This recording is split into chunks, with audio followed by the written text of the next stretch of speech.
Hello. I have been expecting you for some time now. I hope you have been doing well.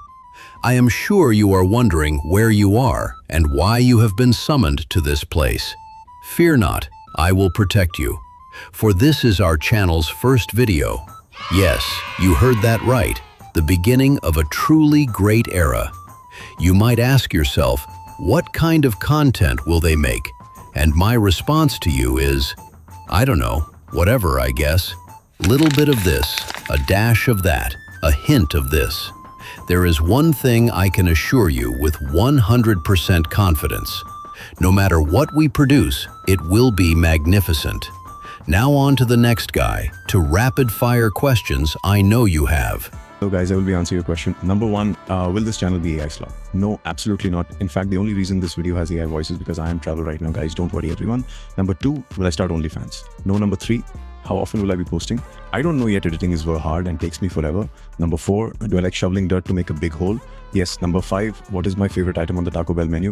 I quite enjoy the tacos, but my favorite item by far is the CINNIBOND lights. Okay, guys, I have to go to the next guy. We'll tell you the master plan. The master plan. Step 1.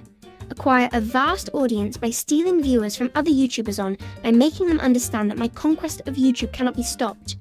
My rule will be absolute. Step 2. Make an absolutely badass intro. I have been working on one, check it out. Step 3. Obliterate my competition. Okay, maybe I can't do that yet, so we will have to settle with lying about them and gaslighting their audience to come to our channel, guys. Step 3, part 2.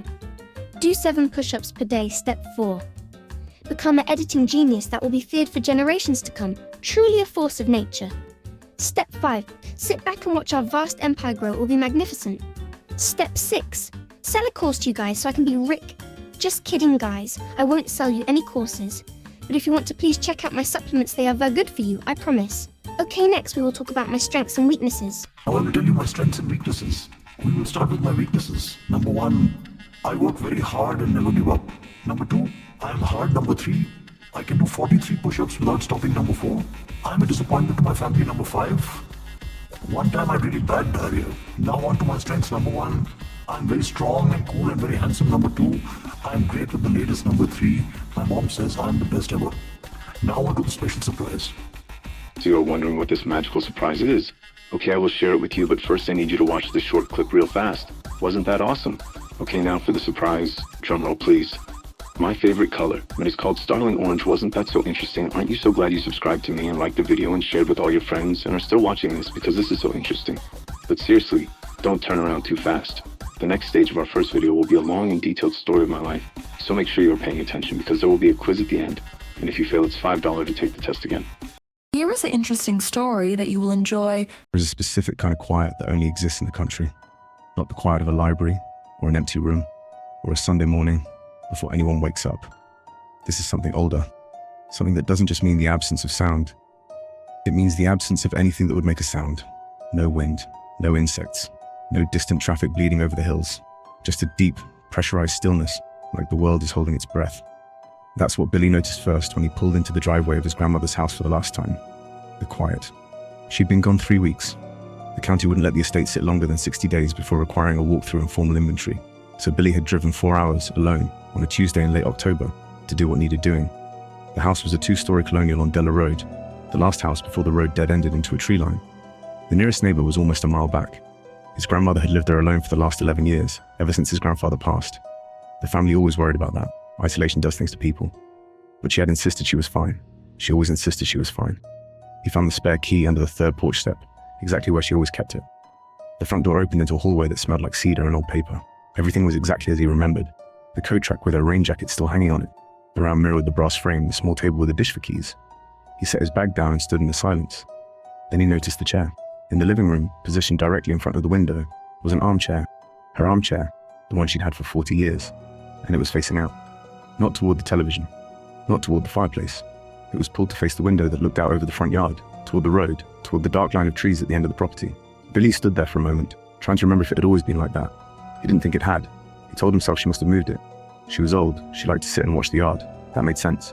He pulled out his phone, started the inventory checklist and got to work. He went room by room, living room, dining room, kitchen. Nothing unusual except the layers of sediment that accumulate in a house when someone has lived in it for decades. Stacked mail, half-finished crosswords, a coffee mug still in the drying rack. He documented everything and kept moving. It was when he got upstairs that he started to feel it.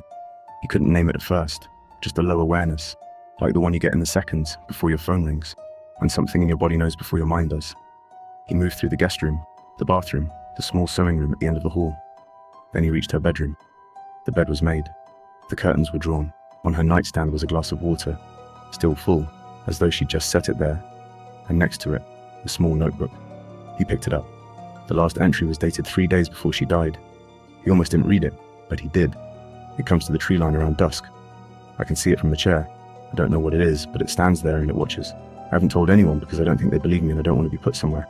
It's been there for 6 weeks, every night, just standing. Last night it was closer. Billy set the notebook down. He stood very still.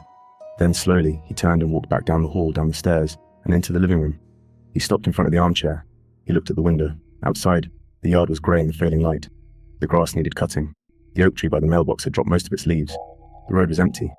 And beyond the road, maybe 300 feet away, where the property ended and the trees began, something was standing there. It was tall, too tall. It stood at the edge of the tree line in the shadow, and it was completely still, and it was facing the house, facing the window, facing him. Billy didn't move.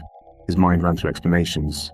A person, a hunter, a neighbor, a trick of the light, a tree that had fallen at an angle. Anything. Every explanation evaporated when the thing tilted its head, slowly. The way you tilt your head at something you found interesting. He took one step back from the window. The thing took one step forward from the trees. He fumbled for his phone. His hands weren't working right. He unlocked it, opened the camera, held it up to the glass, and when he looked at the screen, the yard was there, the road was there, the tree line was there, nothing else. He lowered the phone and looked with his own eyes. It was still there, closer now. He called 911. He told them he thought he'd seen someone on the property. His voice sounded strange to him, like it was coming from the other side of a wall. The dispatcher asked him to stay on the line. He said he would. He did not look away from the window. The thing stood in the yard and did not move and did not look away. And the longer Billy stood there, the more certain he became of one thing, that this was not new. That whatever this was had been there long before tonight. That his grandmother had sat in this exact chair in this exact position and watched it night after night, getting closer, and had been too afraid to tell anyone. And she had died alone in this house with it watching. The police arrived 22 minutes later. They walked the property with flashlights. They found nothing. They told him it was probably a deer. Billy drove home that night. He did not stay. He did not go back. 3 months later, he sold the house. He never told the buyers about the notebook. Sometimes he wonders if they moved in, if they found the armchair still facing the window, if they know yet not to look. Okay, guys, what did you think of my amazing story that I definitely didn't ask my boy Claude to make for me? Okay, guys, I won't keep any more of your time, so let's go to the conclusion. To conclude, it was very nice to meet you, everyone. Welcome to our YouTube Supremacy. Make sure to pet your dog for me, and I will see you soon. I was also told if you subscribe, you might get a free Sunny D. Bye-bye.